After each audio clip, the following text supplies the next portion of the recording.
Hi almal, dis Kobus Kreer. Dis die 30ste Junie 2025. 'n Bietjie hierdie met julle kom deel. Nou die oggend net na 2 maak die Heilige Gees my wakker en sê vir my om Job 2 te gaan lees. Na dit het ek weer teruggegaan na Job 1 toe en dis asof die Heilige Gees my net wou kom leer hier en my net die Rema woord vir my kom oopbreek het. Wat baie interessant is van die hoofstuk 1 en hoofstuk 2 is dat albei kere het Satan tussen die engele gekom en God het vir hom gevra, wat soek jy daar?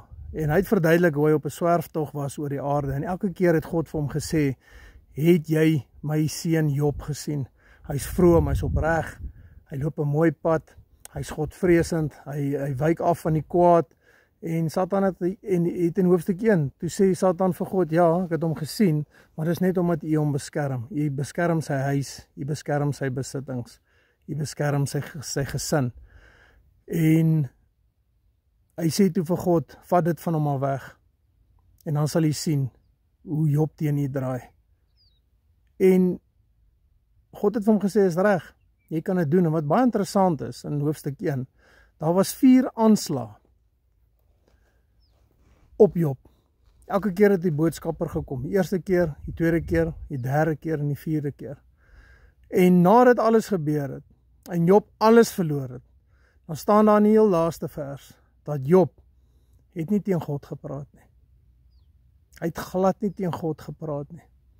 En dan kom ons in hoofstuk 2, waar Satan weet tussen die engele was, en God sê vir hom, wat soek jy hierso? En hy sê hy was op hierdie swerftog, en God sê vir hom, het jy gesien my seun Job? Na alles wat jy aan hom gedoen het, jy het hom teen my opgehits. Bly nog steeds vas staan.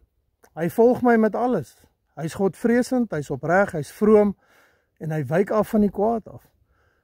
En daar kom Satan en hy sê, vat net aan hom fisies.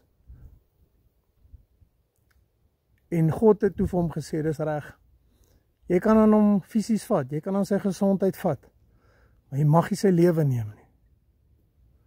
En onmiddellik, toe Satan nou weggaan, toe val hy vir Job aan met bose swere.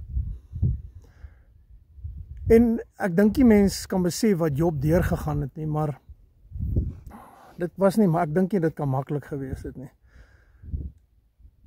Wat interessant was op 'n stadium, toe sê sy Job se vrou vir hom, vervloek maar vir God, en kry dit oor hom verby, en draai teen God, en sterf en kry klaar, en God het vir haar gesê, jou dwaas, jy praat soos iemand wat nie verstand het nie, net soos wat ek by God gestaan het, toe hy goed was vir my, net so sal ek by God staan,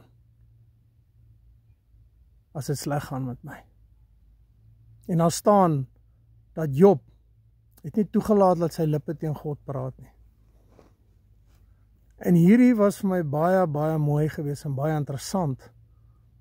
Dit wys vir ons bietjie van die strategie van hoe Satan operate. 4 aanslae gewees. Heel eerste, wat het hy kom aanval? Die besittings, finansies, kinders. En daar staan, dat Job se kinders het gereeld gekuier en hulle het geëet en wyn gedrink en dan Job was die een wat altyd vir hulle ingetree het as koning en profeet en priester. Hy het hulle maaltye geseën en hy het offers gebring voor God. Dat as hulle dalk teen God sou oortree, het Job vir hulle ingestaan.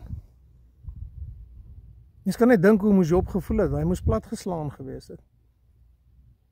Al hierdie aanslae. Hy het nie teen God gedraai nie. En weet julle wat's baie interessant? Heel op die einde in Job 42 vers 10. Dan staan daar, na alles wat gebeur het, waar Job op hierdie ashoop gesit het en alles verloor het, tot sy vriende vir hom kom bid het en alles.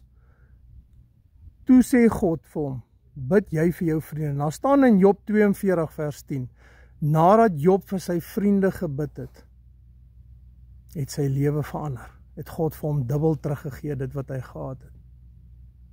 En weet julle wat kan ons uit hierdie stuk uithaal? Is dat al gaan dit met ons goed, al gaan dit met ons sleg, dat ons moet vas bly staan en vashou aan God.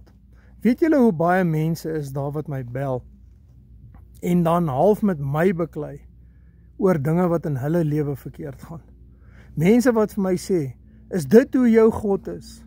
Is dit hoe die God na ons kyk? Is dit hoe God na ons omsien? Asof mense met sambokke en swepe in hulle hande sit en pak sla uitdeel vir dinge wat verkeerd gaan in hulle lewe. Mense, dis nie hoe ons moet wees nie. Job sê vir sy vrou, net soos wat ons die goeie gevat het, so vat ons die slegte ook. En hy het nie teen God gedraai nie. Hy het onwrikbaar vas bly staan in God, totdat die aanval verby is, en God hom opgerig het en vir hom gegee het, meer as wat hy ooit gehad het. Ons moenie wanneer dinge begin taaf raak, opgee nie. God begin verwyd nie. Ons dien 'n almagtige God, 'n God van liefde. Jesus Christus het vir ons alles aan die kruis van Golgotha gedoen. Maar die woord sê ook, ons het 'n verantwoordelikheid. Ons moet ook ons kant bring. Mense, baie interessante stuk hierdie van Job. Gaan lees dit 'n bietjie. So weet, wanneer die aanslag kom, staan onwrikbaar vas in ons koning Jesus Christus. Want dan kom ook weer 'n deurbraak, want God sê, hy sal ons nooit begewe, en hy sal ons nooit verlaat nie. Dis in Romeine 8 vers 28. Mense, baie seën vir julle, en baie sterkte.